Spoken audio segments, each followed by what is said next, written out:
আমি এখন পর্যন্ত লাওস ঘুরলাম, চায়না ঘুরলাম, কম্বোডিয়া ঘুরছি। লাওসের এখন আমার প্রায় শেষ ঘোরাঘুরি। এখন পর্যন্ত আমি ম্যাঙ্গো স্টিকি রাইসটা খাইনি, যেটা বাংলাদেশে অনেক ফেভারেট এবং অনেক ফেমাস হয়েছে। এটা আসলে কিন্তু লাওসের একটা খাবার। সো এখানে অনেকগুলা এই যে ব্যাং বিং এ ফুড কোর্ট আছে, ওই যে ব্যাং বিং লেখা এখানে, এবং এখানে আরো অনেক ফুড কোর্ট টোটাল এখানে সবাই খায়। প্লেসটা খুবই জোস। আমি আসলে দেখে ঢুকলাম, রোড দিয়ে হাইটে যেতেছিলাম রাতের বেলা। তো চিন্তা করি যে এখন একটু খাওয়া দাওয়া করি। ম্যাঙ্গো স্টিকি রাইসটা আমি এখনো খাইনি এবং এটা আশা করি অনেক ভালো হবে। এবং নিচে পাথর দেওয়া এবং খুবই সুন্দর একটা ছোট্ট মেয়ে, বাচ্চা মেয়ে বানাইতেছে এবং ওদের ম্যাঙ্গোটা খুবই মিষ্টি, মজা হয়। অনেকগুলা এখানে ফ্রুট শেক আছে।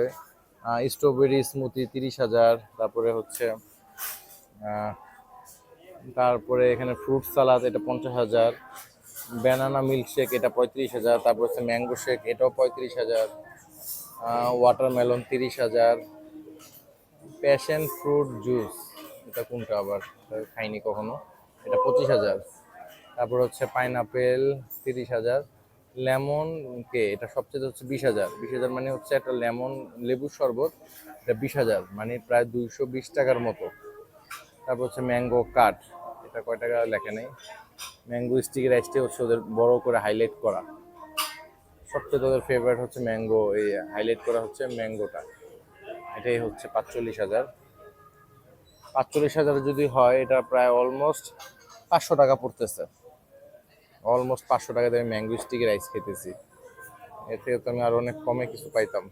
বাংলাদেশে ম্যাঙ্গো হয়তো 2-3 কেজি পাইতাম আমি 500 টাকায়। এবং এখানে আরো, এখানে ফ্রাইডও দোকান আছে পাশে। এটা খুব ভালো একটা প্রিমিয়াম জায়গা লাওসের ভিতরে। আর ভিয়েং ব্যাং, সুন্দর প্রিমিয়াম জায়গা। প্রেজেন্টেশনের জন্য কলা পাতা নিয়ে আইছে। প্রচন্ড পরিমাণে গরম আমার, মানে নর্মালি আমি বসে আছি, তারপরও আমি ঘামাইতেছি। আর জায়গাটা মধ্যে কোনো ফ্যান কিছু নাই, বাতাসেরও কোনো ব্যবস্থা নাই। আচ্ছা, ভিডিওটা বড় করবো না, খাবারটা আসুক, খায়া বলি কেমন লাগলো।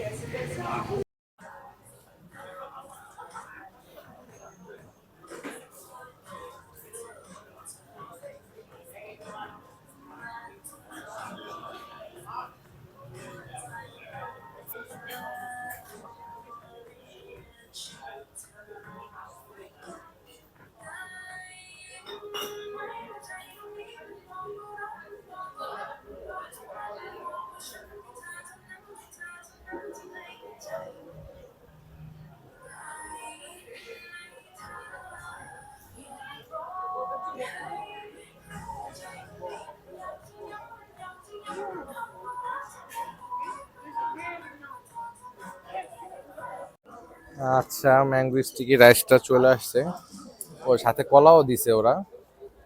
আমাকে একটা আম দিছে, মাঝখানে ইয়াটা দেয় নাই, দুইটা স্লাইস দিছে। এবং সাথে হচ্ছে দুধ। জিনিসটা খুবই সুন্দর, ইউনিক। ওকে, খাই। কি একটা গান লাগাইছে কিচ্ছু বুঝি না। আমি সত্যি কথা, আমার ইচ্ছা ছিল যে ম্যাঙ্গো স্টিক রাইস যদি কখনো খাই, এর একবারে অথেন্টিক জায়গার মতো এসে খাবো। আহ, আমার কাছে কেমন লাগতেছে বিষয়টা আমি একটু দেখি। সিরিয়াসলি, ভাতটা খুবই গরম এবং রাইসটা আঠালো। আর মানে আমটা অনেক মিষ্টি। আচ্ছা, কলাটাও মিক্স করি। এটা ম্যাঙ্গো স্টিক, এটা ব্যানানা ম্যাঙ্গো স্টিকি দুইটা হয়েছে। হুম, হালকা দুধ দিছে, বেশি দুধ দেয় নাই, হালকা দুধ দিছে। এবং নিচে দিছে কলা পাতা। ওকে, চামচটা গোল্ডেন। এটার দাম হচ্ছে, লাউটাকে দেখলাম আমি 280 টাকার মতো, আমি ভুল বলছি। 100 টাকা হচ্ছে ওদের 65 টাকা, আর 20,000 টাকা হচ্ছে ওদের 120 টাকার মতো। 65 না, 130 টাকা। তাহলে 260 টাকা পড়ছে, 45, সরি 45, মানে 60, 70, 80, 300 টাকা মতো। এখন এটা 400-500 টাকা পরে নেই, কিন্তু তাও অ্যাটলিস্ট 2 কেজি আম পাওয়া যেত। হুম, আমার কাছে ভালোই লাগতেছে। অ্যাটলিস্ট ওরা কোনো ইউজ করে নাই, রাইসের পরিমাণটা কম দিছে, এটা আরো বাড়াইতে পারতো, আরো মজা লাগতো। রাইসটা কলা দিয়ে বেশি মজা লাগতেছে আমার কাছে, কেন জানি আমের থেকে।